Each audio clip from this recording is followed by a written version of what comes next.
Lámpara es a mis pies tu palabra y una luz para mi camino. Esta enfática declaración del salmista nos ofrece la seguridad que proviene de Dios. Por eso buscamos todos los días ser iluminados, reavivados por su palabra. Hoy nos detenemos en el capítulo 4 del libro de Hechos, pero antes pedimos la bendición de Dios.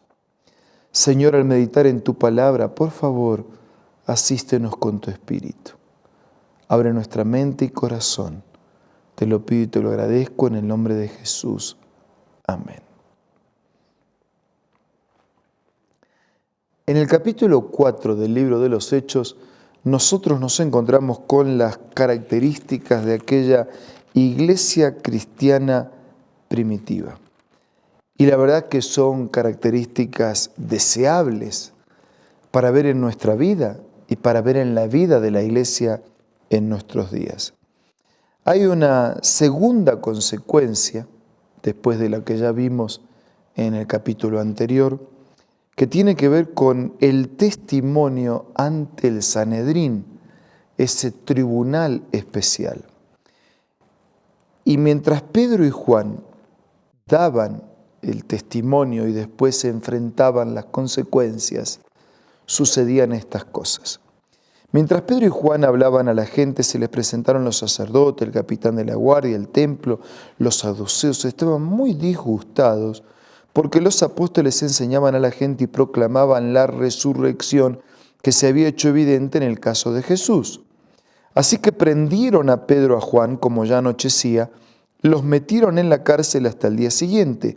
Pero muchos de los que oyeron el mensaje creyeron, y el número de estos llegaba a 5.000. Al día siguiente se reunieron en Jerusalén los gobernantes, los ancianos, los maestros. Allí estaban el sumo sacerdote Anás, Caifás, Juan, Alejandro, los otros miembros de la familia del sumo sacerdote. Hicieron que Pedro y que Juan comparecieran ante ellos y comenzaron a interrogarlos. ¿Con qué poder o en nombre de quién hicieron ustedes esto? Y Pedro, lleno del Espíritu Santo, les respondió: gobernantes del pueblo y ancianos, hoy se nos procesa por haber favorecido a un inválido y se nos pregunta cómo es que fue sanado. Sepan pues y entiendan todos ustedes y todo el pueblo que este hombre está aquí delante de ustedes sano, gracias al nombre de Jesucristo de Nazaret, crucificado por ustedes, pero resucitado por Dios. Qué valor, ¿no? Para decir, no es por nosotros. Qué humildad para decir, no es por nosotros, es por el poder de Dios. Pero al mismo tiempo, qué valor para decir, ese que hizo el milagro es el que ustedes crucificaron, es el que ustedes desecharon, crucificado por ustedes, pero resucitado por Dios. Jesucristo es la piedra que desecharon ustedes los constructores y que ha llegado a ser la piedra angular. La construcción de los edificios había una piedra base y así que se buscaba entre las piedras esa piedra. Y si ustedes tuvieron esta piedra en las manos, pero la desecharon, la tiraron, y esa piedra que ustedes tiraron es la que llegó a ser la base del edificio. Por eso, en ningún otro hay salvación, porque no hay otro nombre bajo el cielo dado a los hombres en que podamos ser salvos. Y si yo tengo que resumir la primera característica de esta iglesia cristiana primitiva, es que estos creyentes eran ungidos por el Espíritu Santo. Actuaban llenos del Espíritu Santo. En segundo lugar, eran valientes. Decían lo que tenían que decir, con respeto, pero lo decían.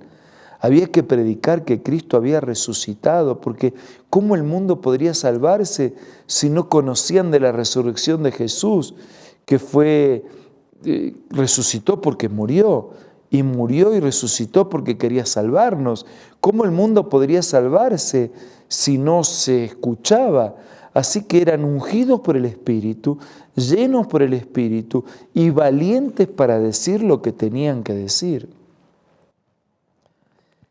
Versículo 13, los gobernantes al ver la osadía, el valor con que hablaban Pedro y Juan, al darse cuenta que eran gente sin estudio ni preparación, quedaron asombrados, reconocieron que habían estado con Jesús y además como vieron que los acompañaba el hombre que había sido sanado, no tenían nada que alegar.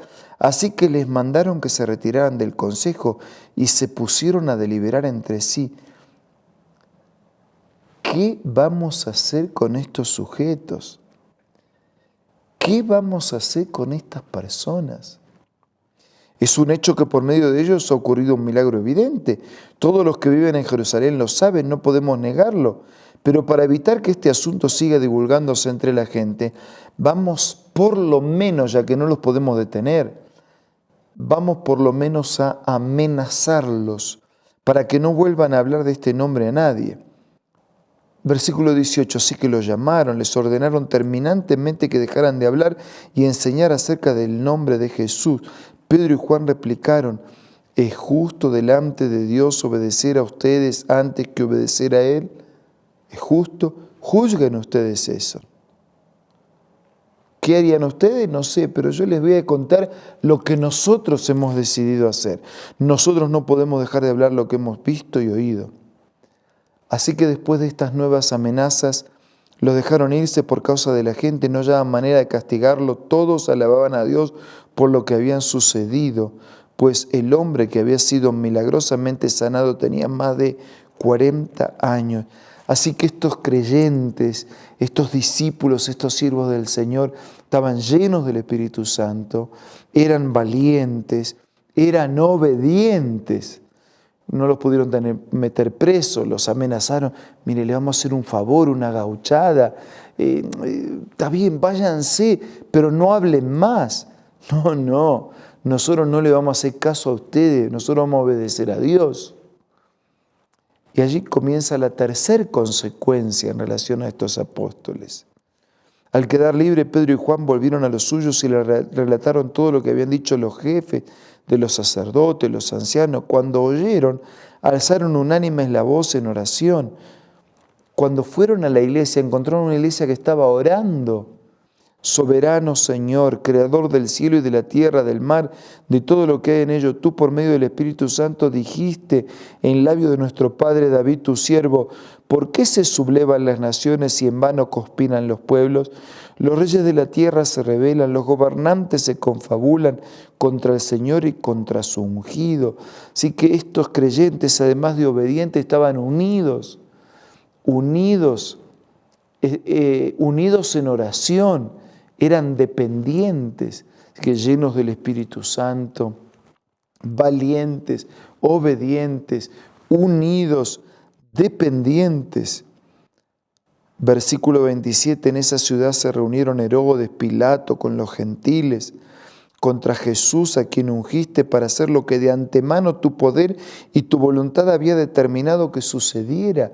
En la oración dice, no murieron por Herodes, por Pilato, no murió porque viniste a morir, hiciste un plan para salvarnos. Ahora, Señor, toma en cuenta sus amenazas y concede a tus siervos el proclamar tu palabra sin temor. Extiende tu mano para sanar, hacer señales y prodigios mediante el nombre de tu santo siervo Jesús.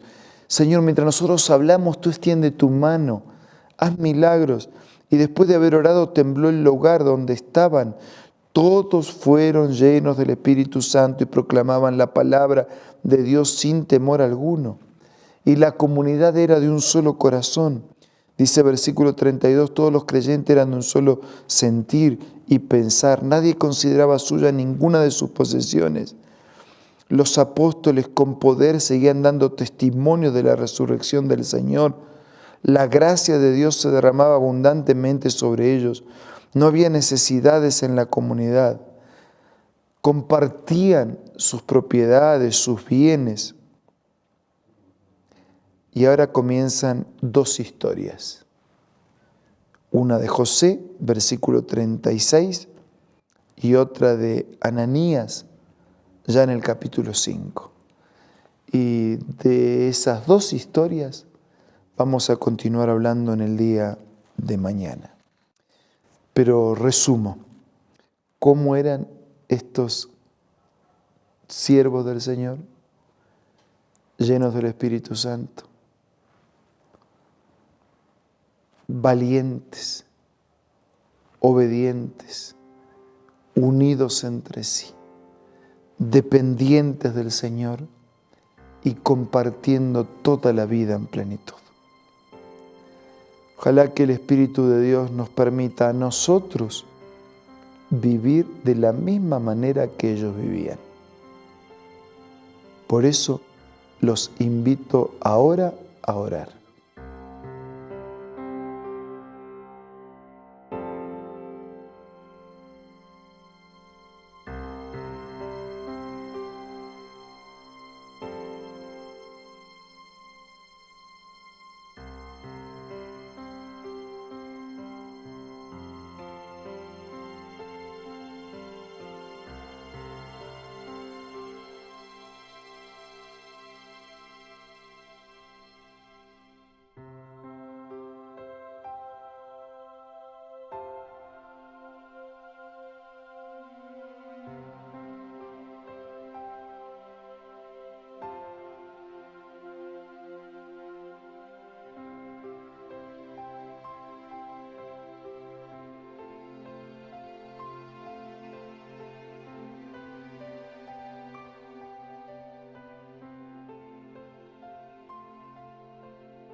Señor y Padre nuestro, gracias por este modelo de vida